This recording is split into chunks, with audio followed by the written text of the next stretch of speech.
essa plena maturidade tecnológica.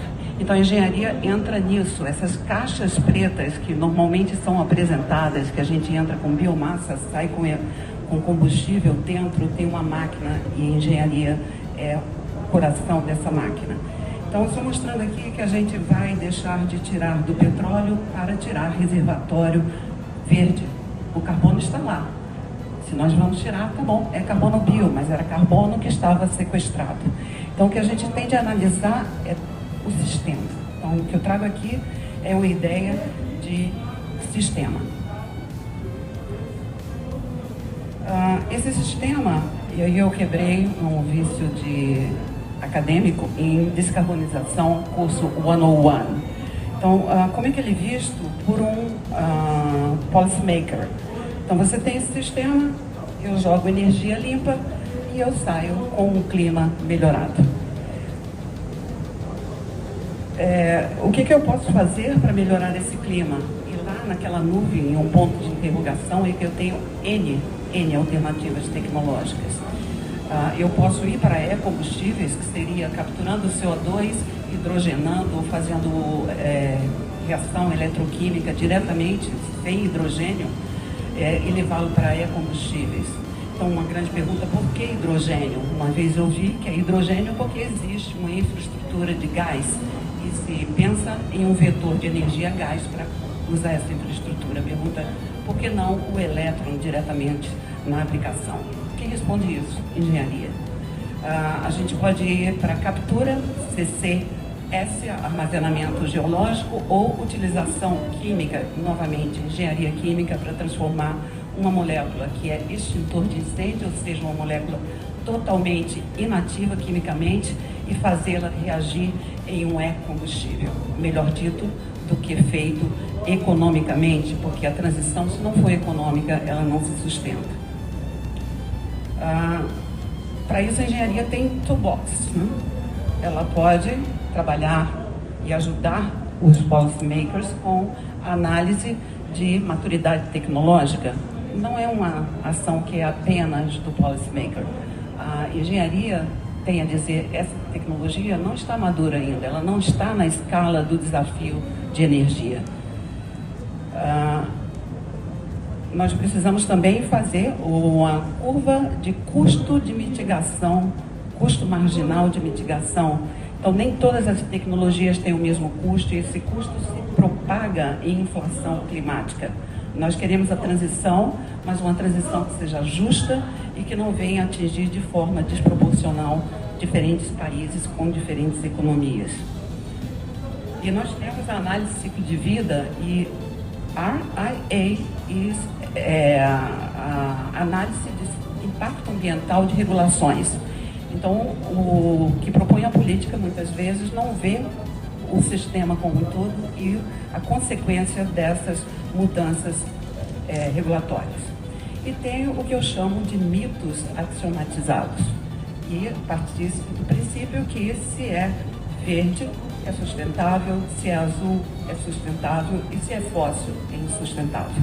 Então a engenharia vem trazendo ferramentas para analisar, e dependendo do nicho, um fóssil pode ser mais sustentável do que um verde, um azul pode ser mais sustentável do que um verde.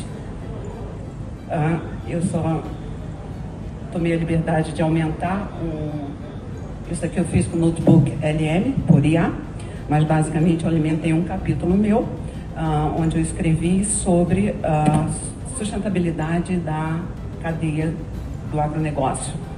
E nós temos como primeiro buscar eficiência energética, depois eletrificar. Por que transformar em hidrogênio se algumas aplicações podem ser diretamente eletrificadas? E quando tudo for esgotado, nós vamos para o caro, que é a captura e armazenamento geológico, captura e utilização. É aí que entra o ecocombustível, ou seja, nessa cadeia de decisões e tomadas de novas tecnologias, não seria a primeira alternativa do ponto de vista de engenharia e viabilidade técnica. Então, na indústria de alimentos, o CO2 já é usado em várias fases. E aí eu vou para o segundo curso de descarbonização, que seria um ponto de vista de engenharia, onde nós temos essa entrada que pode ser manipulada para uma meta no output do sistema.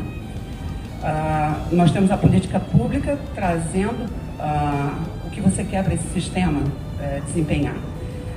Uma ferramenta de manipular esse input, captação de carbono. Nós realimentamos essa saída numa malha de controle, assumindo que a saída que importa é o CO2 e realimentamos em novas políticas públicas. Num paralelo com malhas de controle que operam em plantas industriais, a política pública seria um controlador, a taxa de carbono seria a válvula, o processo é o metabolismo e o CO2 seria o sensor de quão eficiente essa transição está sendo realizada. Novamente, nós temos toolboxes. O toolbox nesse aspecto seria engenharia de processos, simulação de processos e controle de processos. Por que não executarmos isso e sair de uma abordagem puramente dialética sobre o problema de descarbonização? O curso 301 para descarbonização seria uma ideia de um engenheiro de sistemas aplicados a processos. Ele começa a ver não apenas o objetivo 13 da ONU, mas ele vê que outros objetivos são perturbações para esse metabolismo industrial. Então ele tem a escassez hídrica, que é o 6, que cada região desse planeta tem uma situação diferente. No próprio Brasil, que não é um país com um problema drástico de escassez hídrica, mas novamente a água entra muito mais do que CO2 em termos de um problema mundial. Nós temos saídas que não seguimos novamente, acompanhando só o clima. Cada decisão de mudança climática, nós temos impacto, nós temos inflação climática, nós temos mudança no território. Quando a gente fala em energia solar, isso é lindo, mas quem olhar uma fazenda solar não vai ver nada ecológico numa fazenda solar. Nós temos também outras saídas que passam por processos adjuvantes, como processos sociais, econômicos e ambientais, que vão ter saídas na fome, saídas no desenvolvimento social do país. E nós temos toolboxes. Novamente, o mesmo toolbox de engenharia de processos, simulação de processos, controle de processos, otimização de processos.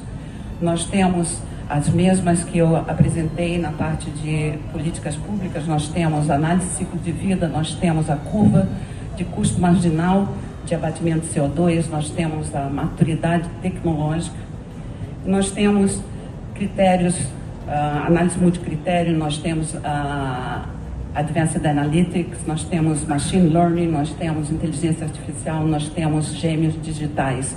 Muita tecnologia para ser ignorada numa transição e abraçá-la apenas do ponto de vista dialético e político. E responder que tecnologia é a mais indicada em cada nicho tecnológico, cada nicho, cada cadeia. Essa eu não ampliei porque eu tenho uma limitação de horário, meu tempo já esgotou. E quero agradecer o convite.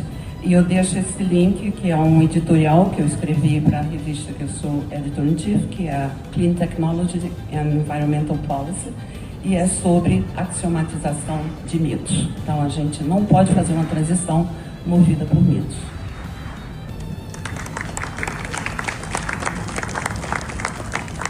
Aí.